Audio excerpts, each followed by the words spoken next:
The assembly line is where the painted body will receive an identity. Each body exits the paint shop into the body bank.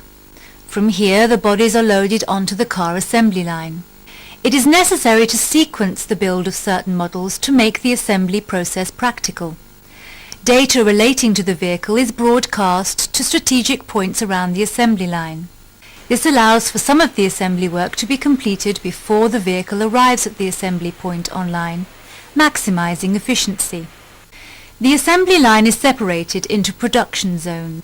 There are 7 zones online and 3 zones off the assembly line. In the offline zones, the vehicle is inspected and tested to ensure that it's correctly prepared for our customers. There are approximately 200 to 250 different assembly operations throughout the whole process of manufacture and test. For the 206 vehicle assembly, each of the stations completes an operation every 90 seconds.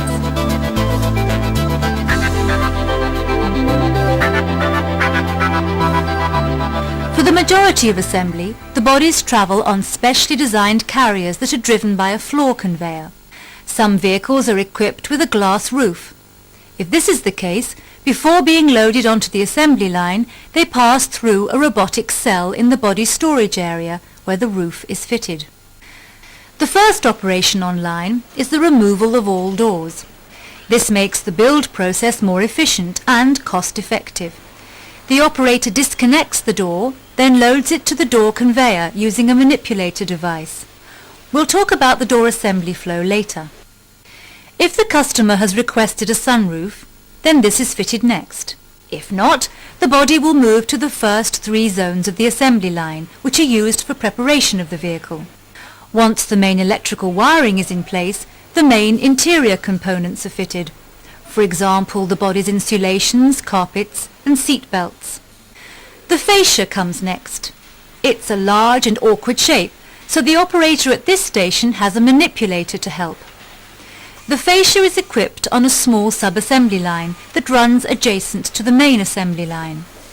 One of the main vehicle preparation tasks is to fit the front and rear screens. A mastic or special glue holds the glass in place on the vehicle. This is applied to the glass by automated equipment at the side of the assembly line.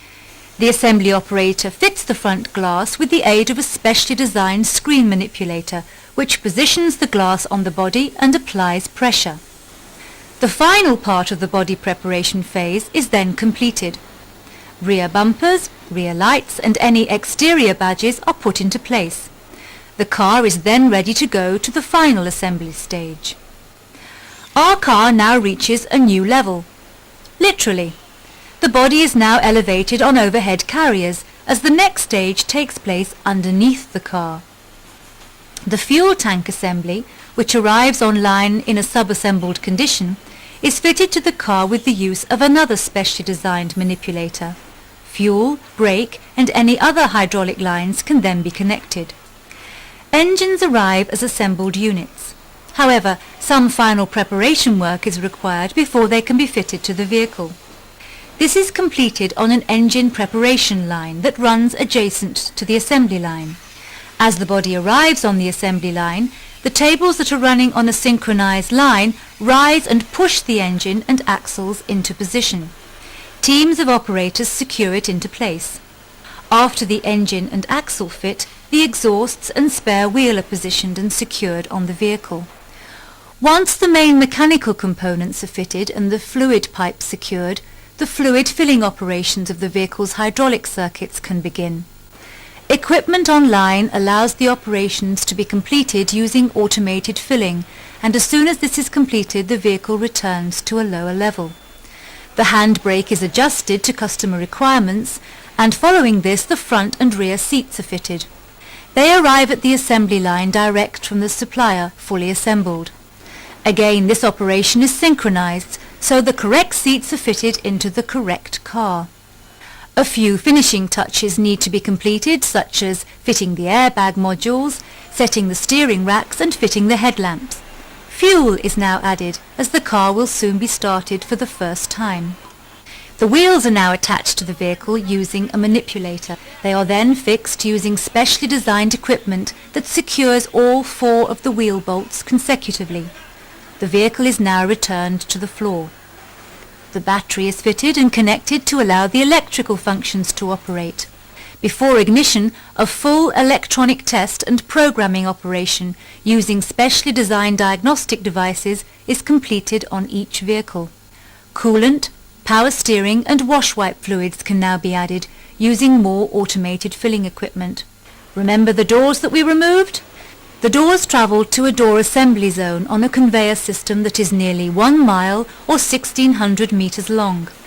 The doors pass through a mini assembly track where the seals, locks, window mechanisms, speakers and mirrors are all fitted into the door. Finally, the door board is fitted and we have a finished door to reassemble to our car. The completed doors travel back to the main assembly line, at which point they are refitted to the vehicle they were taken from. The system is designed to ensure that the door taken off at the start of the assembly line is the one that is refitted at the end.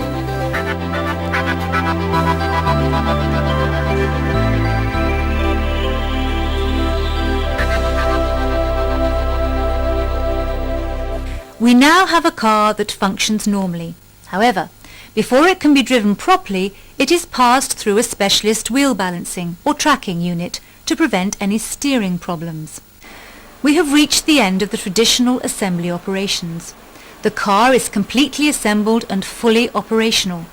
However, we have not tested it dynamically, and the electrical function of the equipment also remains untested.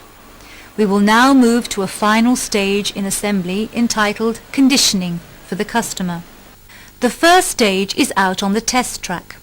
Every vehicle is subjected to this test. During this test, the operator will check the vehicle and record any anomalies. If the customer has asked for an ABS braking system, this is tested dynamically using a special handheld device.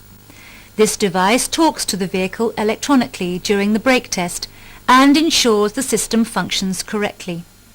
The next stage sees the vehicle pass through a water test booth. Water is fired at the car for a period of time.